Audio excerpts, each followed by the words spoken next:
ರಾಮನ ಗುಡಿ ಇಲ್ಲದ ಊರಿರಬಹುದು, ಆದರೆ ರಾಮಭಂಟ ಹನುಮನ ಊರು ಇಲ್ಲದ ಊರೇ ಇಲ್ಲ ಎನ್ನಬಹುದು. ರಾಮನನ್ನು ಭಕ್ತರು ಎಷ್ಟು ಆರಾಧಿಸುತ್ತಾರೋ ಹನುಮಂತನನ್ನು ಕೂಡ ಅಷ್ಟೇ ಆರಾಧಿಸುತ್ತಾರೆ.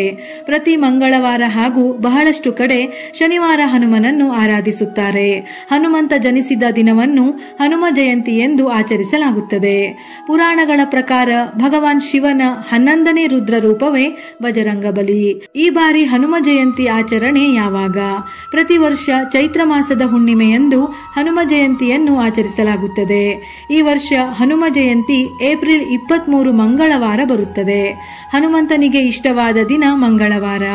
ಆದ್ದರಿಂದ ಮಂಗಳವಾರ ಅಥವಾ ಶನಿವಾರ ಹನುಮ ಜಯಂತಿ ಬಂದರೆ ಅದರ ಮಹತ್ವ ಇನ್ನಷ್ಟು ಹೆಚ್ಚುತ್ತದೆ.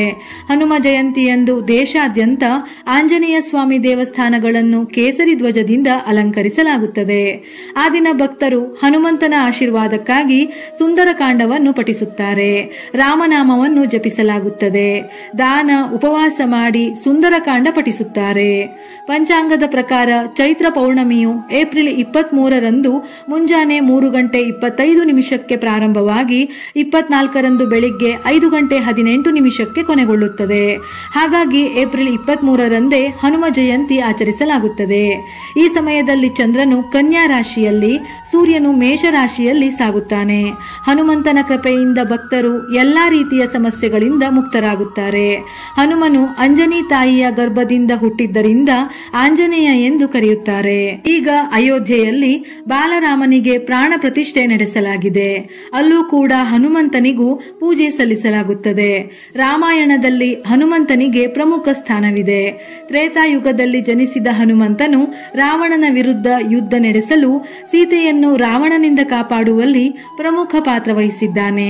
ಪಂಚಾಂಗದ ಪ್ರಕಾರ ಮಂಗಳವಾರದ ಸೂರ್ಯೋದಯದ ನಂತರ ಚೈತ್ರ ಪೂರ್ಣಿಮೆಯ ಸಮಯದಲ್ಲಿ ಹನುಮಂತನು ಜನಿಸಿದ್ದಾನೆ ಎಂದು ಉಲ್ಲೇಖಿತವಾಗಿದೆ. ಆಂಜನೇಯನು ಚಿತ್ರ ನಕ್ಷತ್ರ ಮೇಷ ಲಗ್ನದಲ್ಲಿ ಜನಿಸಿದ್ದಾನೆ ಎಂಬುದು ಪುರಾಣ ಕಾವ್ಯಗಳಲ್ಲಿದೆ. ಎಲ್ಲರಿಗೂ ಕರ್ಮಫಲಗಳನ್ನು ನೀಡುವ ಶನಿಯು ಹನುಮಂತನಿಗೆ ಮಾತ್ರ ಯಾವುದೇ ತೊಂದರೆ ಮಾಡಲಿಲ್ಲ.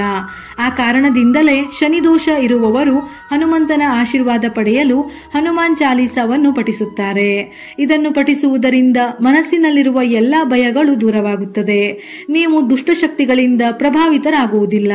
ನಕಾರಾತ್ಮಕ ಶಕ್ತಿಗಳು ಮನೆಯೊಳಗೆ ಬರುವುದಿಲ್ಲ. ಹಾಗೆಯೇ ಹನುಮಂತನ ಅನುಗ್ರಹಕ್ಕಾಗಿ ಸುಂದರಕಾಂಡವನ್ನು ಪಠಿಸಬೇಕು.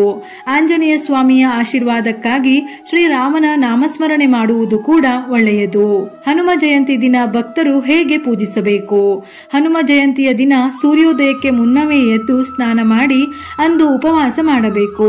ಆ ದಿನ ಹಳದಿ ಅಥವಾ ಕೆಂಪು ಬಣ್ಣವನ್ನು ಧರಿಸುವುದು ಮಂಗಳಕರವೆಂದು ಪರಿಗಣಿಸಲಾಗುತ್ತದೆ. ಹನುಮ ಜಯಂತಿಯ ದಿನ ಆಂಜನೇಯ ಮೂರ್ತಿಗೆ ವೀಳ್ಯದೆಲೆಯನ್ನು ಅರ್ಪಿಸಬೇಕು. ಹಾಗೆಯೇ ವಿಗ್ರಹವನ್ನು ಸಿಂಧೂರದಿಂದ ಅಲಂಕರಿಸಬೇಕು. ಹನುಮಂತನಿಗೆ ಇಷ್ಟವಾದ ಬೆಲ್ಲ, ಬೇಳೆಯನ್ನು ನೈವೇದ್ಯವಾಗಿ ಅರ್ಪಿಸಬೇಕು. ಇದರ ಜೊತೆಯಲ್ಲಿ ಲಡ್ಡು, ಬಾಳೆಹಣ್ಣು, ಪೇರಳೆ ಮುಂತಾದ ಹಣ್ಣುಗಳನ್ನು ಅರ್ಪಿಸಬಹುದು. ಹನುಮಾನ್ ಚಾಲೀಸ ಪಠಿಸಬೇಕು. ಬಡವರಿಗೆ ಅನ್ನ, ವಸ್ತ್ರ, ಧನ, ಧಾನ್ಯ ದಾನ ಮಾಡುವುದು ಒಳ್ಳೆಯದು. ಅಲ್ಲದೆ ಹನುಮ ಜಯಂತಿಯ ದಿನದಂದು ಗುಲಾಬಿ ಮಾಲೆ ಹಾಕುವುದರಿಂದ ಅವನ ಆಶೀರ್ವಾದ ದೊರೆಯುತ್ತದೆ. ಉದ್ಯೋಗ ಅಥವಾ ವ್ಯವಹಾರದಲ್ಲಿನ ಅಡೆತಡೆಗಳು ನಿವಾರಣೆಯಾಗುತ್ತದೆ. ವ್ಯಾಪಾರವನ್ನು ಸುಧಾರಿಸಲು ಮತ್ತು ನಷ್ಟವನ್ನು ತಪ್ಪಿಸಲು ಹನುಮ ಜಯಂತಿಯ ದಿನದಂದು ಕೇಸರಿ ಬಟ್ಟೆಯನ್ನು ಅರ್ಪಿಸಬೇಕು. ಅಲ್ಲದೆ ಆಂಜನೇಯ ಸ್ವಾಮಿ ದೇವಸ್ಥಾನವನ್ನು ಸ್ವಾಮಿಗೆ ಪ್ರಿಯವಾದ ಕೇಸರಿ ಬಣ್ಣದ ಬಾವುಟಗಳಿಂದ ಅಲಂಕರಿಸುವವರಿಗೂ ಕೂಡ ಹನುಮನ ಆಶೀರ್ವಾದ ಲಭಿಸುತ್ತದೆ. ಹಣಕಾಸಿನ ಸಮಸ್ಯೆಯಿಂದ ಹೊರಬರಲು ಸ್ವಸ್ತಿಕ್ ಚಿಹ್ನೆ ಬರೆದು ಹನುಮಂತನ ಮುಂದಿಟ್ಟು ಪೂಜಿಸಬೇಕು.